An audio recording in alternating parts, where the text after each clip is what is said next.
Welcome to the Safety Training Award training video on MCQ assessment papers. The MCQ assessment papers, or multiple choice assessment papers, are a way of testing a learner's knowledge and understanding on a qualification. Each individual qualification will have its own MCQ paper that has a set time limit and amount of questions that's relevant to the qualification, and each question matches an assessment criteria within each unit. The MCQ assessment papers are broken down into units, so depending on how many units are in a qualification will depend on how many sections there are within that MCQ paper. The MCQ assessment papers are sent in a sealed envelope. Upon registering a course, the ATC coordinator can select where the assessment papers are dispatched to. On the start of the examination, the tutor must open the envelope in front of the learners. The envelope cannot be opened before the start of the assessment to ensure confidentiality of assessment. Learners need to be given all instructions that are stated on the assessment papers, the time limit, what to do in an emergency, and these must be followed completely. All examination, resource material, everything needs to be moved away from the tables and the assessment taken under examination conditions, which means no talking, no conferring, and the tutor needs to make sure that that room is secure. When a tutor opens up the sealed envelope for the MCQ assessment, they will find an assessment paper, one for every learner, an answer sheet, one for every learner, and one tutor marking sheet. That's the only tutor marking sheet that they will receive, as that's one for the tutor. Each learner needs to be given an assessment paper and a learner answer sheet. The assessment paper states the important information that's given for the assessment, as well as the learner answer sheet. Tutors need to talk through this information before the start of assessment to ensure the learner understands what they need to do within the assessment. The assessment paper will state how long learners have to complete this assessment, and the learner answer sheet will state the pass marks, so the learner's fully aware. With the assessment paper, the questions are within the page. Learners are free to highlight areas that they feel are important to help them fully understand the question. We appreciate that there is a lot of text and sometimes the answers can get lost, so we encourage learners to highlight keywords and key phrases or key answers that they know are correct to help them make the correct decision on the learner answer sheet. The learner answer sheets contain the number of units that correspond to the qualification and the assessment paper. For example, the SDA award in pool lifeguarding has 3 units that need to be answered, whereas the SDA safety award for teachers only has 1 unit. When learners mark an answer, they need to mark in pen. Pencil is not acceptable. There is only 1 correct answer per question. Therefore, if a learner marks 2 answers, this question has to be marked incorrectly. If a learner wants to re-answer a question or has changed their mind about an answer, that's not a problem.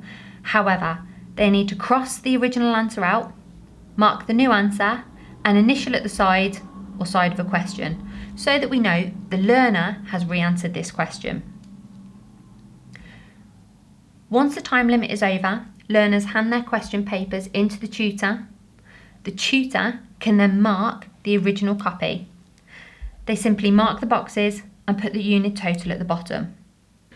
Once a learner answer sheet has been marked by the tutor, we require a second marker to mark every learner answer sheet.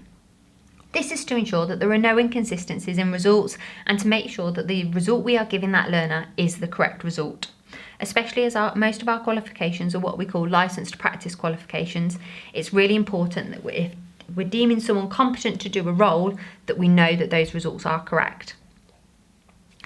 If the course, such as the STA award in pool lifeguarding, has an external assessor, this second marker can be the external assessor, and they're required to sign every learner answer sheet. If, like the safety award for teachers course, there is no external assessor, the second marker is required to sign the sheet, and this second marker can just be a competent person. As the second marker is marking from the answer sheet, there is no need for them to be technically minded or hold the qualification. However, we do recommend that all ATCs ensure that anybody who is being a second marker and also is marking an assessment paper reads the STA multiple choice question assessment paper guidance. So they read through to understand their requirements when second marking. There is a sheet at the very back of the document which can be signed by everyone who has read the form, so that the ATC has evidence that they are a competent person. Once the answer sheet has been marked and second marked, the learner results can be entered, and if they've achieved the minimum pass mark, then they've passed the qualification. If they haven't achieved the pass mark, then they've failed, and they will need to retake that aspect of the qualification. If for qualifications that have more than one unit, if a learner fails one unit, then they just have to retake that unit. They're not required to complete the whole assessment paper again, just the unit they failed. Again, all the information and boxes on the front needs to be completed by the tutor or assessor. There shouldn't be any empty boxes.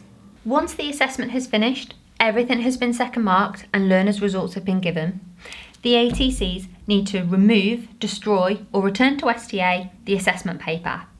The assessment paper is the assessment paper which contains all the questions, and therefore this cannot be kept by the ATC. It must be removed. Whether it's returned to STA or destroyed in a shredder, ATCs cannot keep the assessment paper. The learner answer sheet is the result sheet, and therefore this must be kept by the ATC for IQA or EQA purposes. It can be uploaded to STA online or kept within the course file. The tutor marking scheme can also be kept, as it verifies who the second marker was and the time and date that the course happened. So that also should be kept by the approved training centre. So don't forget, always check the assessment strategy. Please ensure before you submit any paperwork that it's been fully completed, signed, dated with the course reference number on, and if you do have any questions, please don't hesitate to contact us at Safety Training Awards.